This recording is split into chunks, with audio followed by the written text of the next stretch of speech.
Hello everyone and welcome back to the third part in how to create an inventory system in Unreal Engine with C++. So last time out we got the inventory UI working, the inventory button, we've got these default buttons on screen which have not been filled with any data yet. So what we need to do this time is sort out the component on the character that stores all that data, and then we need to call it in the inventory UI. So first thing we're going to want to do is go to all, go to C++ classes, go to IS for inventory system, right click, create new C++ class, scroll down a little bit just to actor component. This is going to be actor component we attach to the character. I'm going to call this the inventory component, just like so. So let's just create that.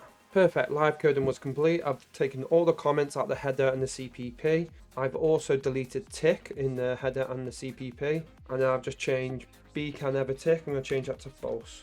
Perfect. Also, while we're here in the inventory button CPP, we need to get rid of these comment outs because we do want to hide the slot button item border quantity and item border name. We only want to show this when the relative button has got the relevant data. So let's go into the H for the inventory component. And what we want to do here is create a dynamic multicast delegate. So let's declare dynamic multicast delegate, and on this we're going to call it F inventory updated.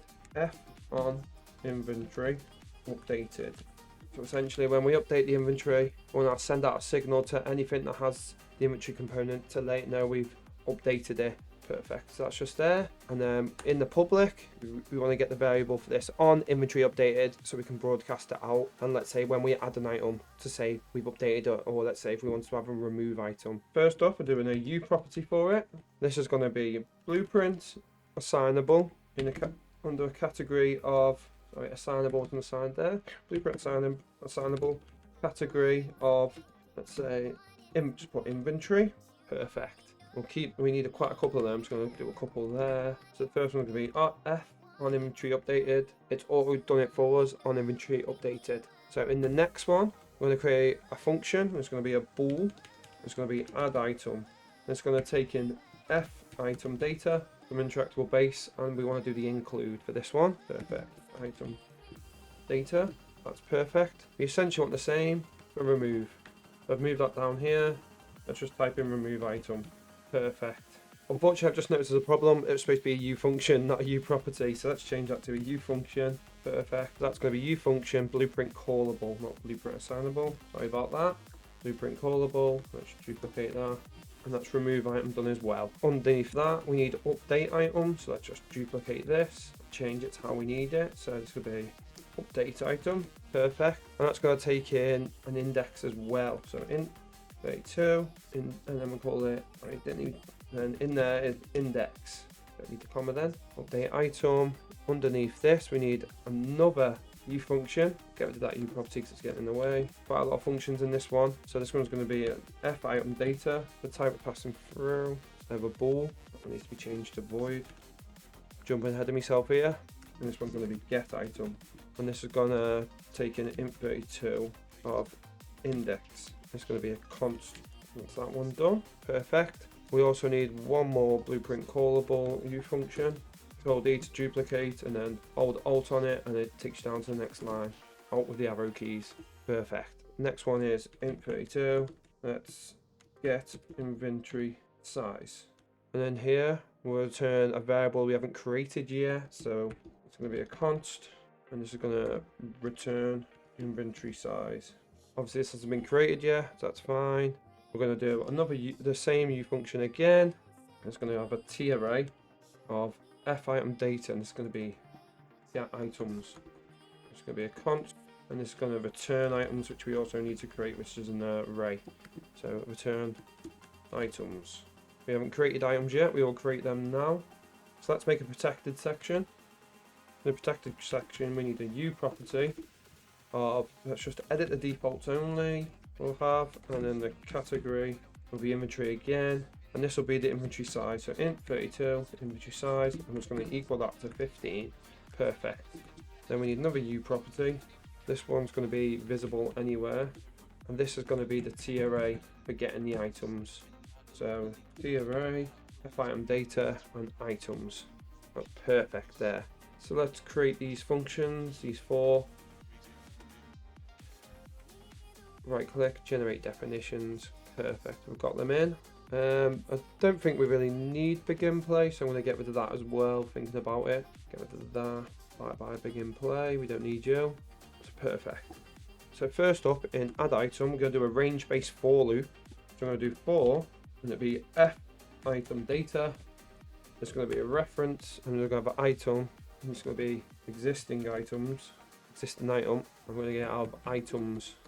Perfect. And inside here we need to do if existing item dot item name is equal to item data or item name. Whatever it is, then what we want to do is also check if existing item dot quantity is less than existing item dot max size. If it's less than that, then we can add the item. We're going through all these, and then what we want to do in here is do a little fmap min. So existing item, not that, existing item quantity equals fmap min, and it'll be, not the first one will be existing item dot quantity plus item data that's passed in dot quantity, and the max will be the existing item here for max stack size, so it returns the lower value of these two. In here we're going to do on inventory updated dot broadcast, and what we'll do is return true. That's perfect. And at the bottom we're going to do a quick if statement. We're going to do if items dot norm is less than, is more than equal to inventory size, then we need to return false, and then items add, so we're adding it to the array, the item data, and then we're broadcasting, and then we're returning true. So essentially what we've done here, the item we've picked up, we're just checking if it's a stackable item. If it is, we'll add it to that stackable item.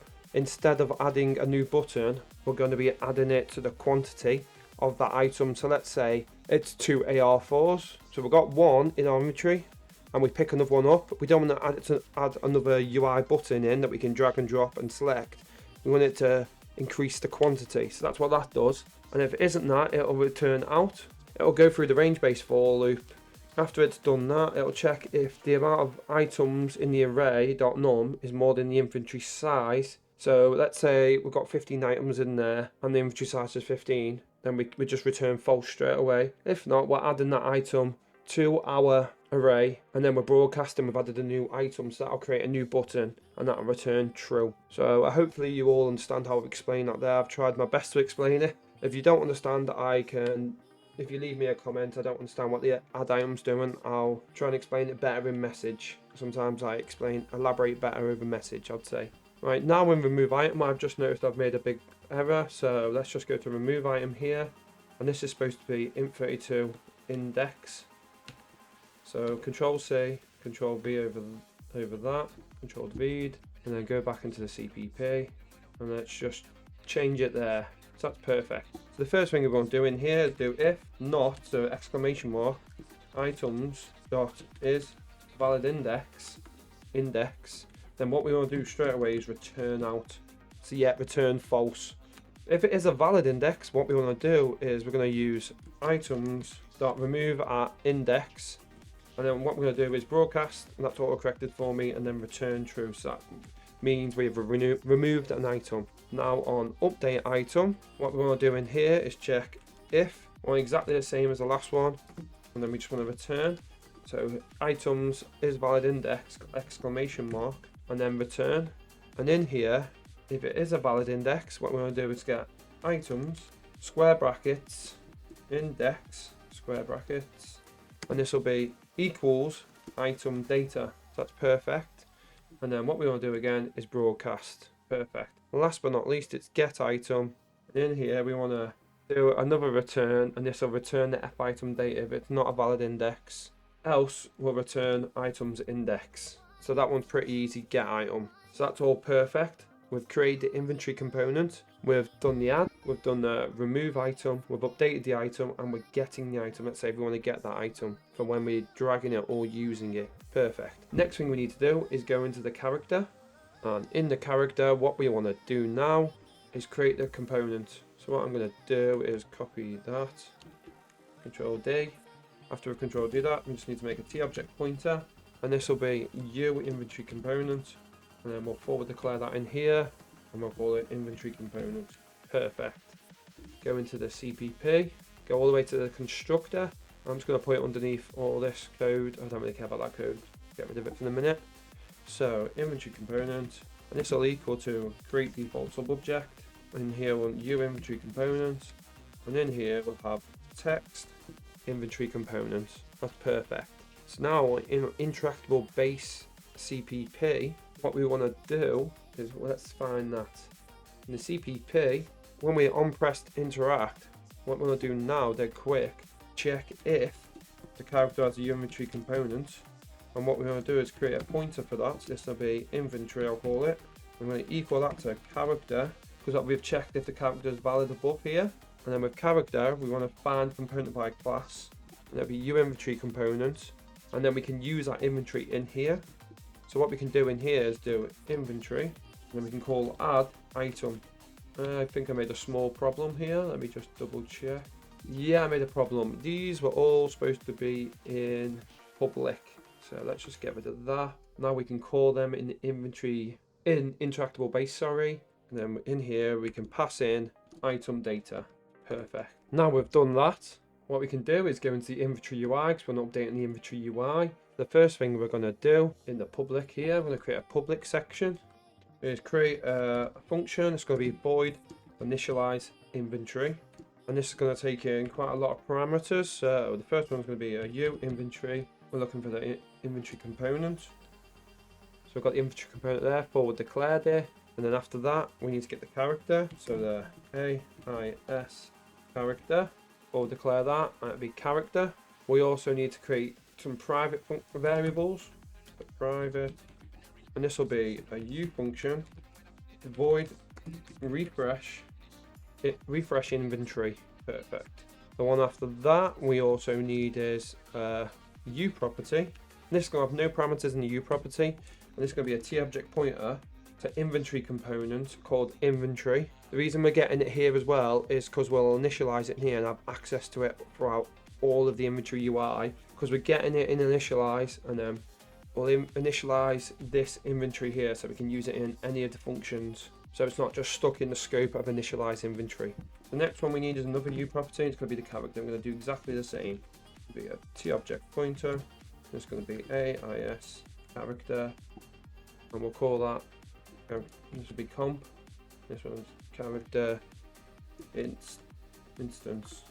Perfect. Let's create refresh inventory, and also create initialize inventory. So initialize inventory on it below the native construct. Perfect there. So with initialize inventory, we want to do if is valid. If it's not valid, we're going to do exclamation mark. First thing we're going to check for is the inventory. Check if that's valid, and then we're going to do or. So we're going to check if either of them are not valid. Then we want to return, and this will be character. So we need to right click, include definition for that one, and include definition for that one, and this will just be return. Perfect. And underneath it's really easy. So we're going to do inventory component equals inventory. Then we're going to do character instance equals character. So we'll initialize them here as well. We're going to do inventory component, and what we're going to do is do on inventory updated.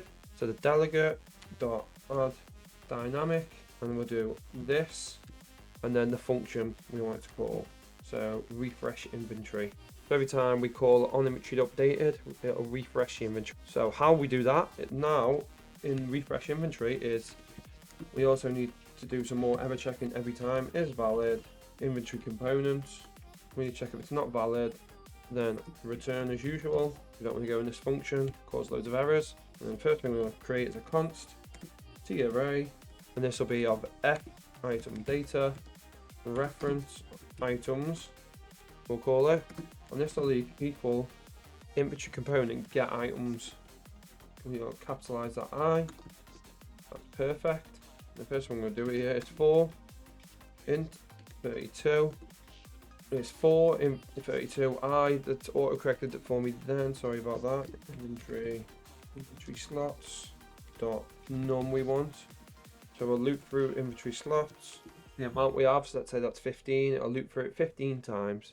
That's perfect. So the first thing we're going to do, if items dot is valid index I, and what we want to do here, I'll scroll up a little bit, inventory slot, inventory slots, brackets I, and then we need to do set slot data, passing in items I, perfect, and then we'll get inventory slots again, Control C, Control V, and then we'll set visibility, and then here we'll do eSlate visibility, visible, perfect, and then in else, I'll duplicate this, this is going to be an else function here, I'm going to put this in here, this will be hidden. That's perfect. So what we need to do now is go back into the character, because we have the inventory UI. That's the character.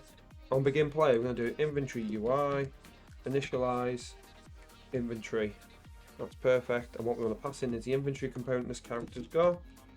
And then we're passing in this, which is itself, because we're passing in the character. That's perfect. Let's go into Unreal Engine and see how that looks. Live code it. Really quick one when I live coded it. Up here we had exist item quantity in add item on inventory component. This is supposed to be an equals. I must have held control and did a plus, not me into, but yeah, we'll go back to live coding. Sorry about that. Perfect, live coding was complete. So now what we're going to do is test it out. So let's go into play mode. When we pick something up, it should get added to the inventory. As you can see, it has the KA47. Then we've got a val here. We've also got an AR4. It should change the image now, yeah, to a KA74U. Oh, I didn't press E on that one. And then the SMG11. That looks perfect. What we want to do now is I'm going to duplicate them all, so we can do like the quantity check. So what I should do here is select them all, hold Alt again, hold Alt. I'm just dragging loads out because I want to try and fill up the inventory. There we go, just to test it out for you guys. Obviously a load of assault rifles here, like AK-47s. I was currently surfing the gun. We've got 6 there.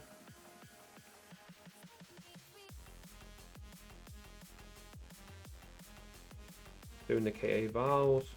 I'm going to get to the max stack size, which is 3, which obviously you can change it for all of them. That's perfect.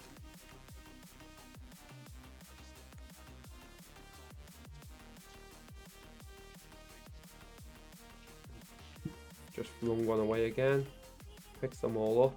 But as you can see, it's working perfectly. So all we need now is when you click them, you can use them or you can drag them off screen. So we'll do that in the next episode because that will take a lot of coding. So on the next episode, expect a decent amount of coding because we're going to be doing the native on mouse button down encode, the native on drag detected, and the native on drag cancelled.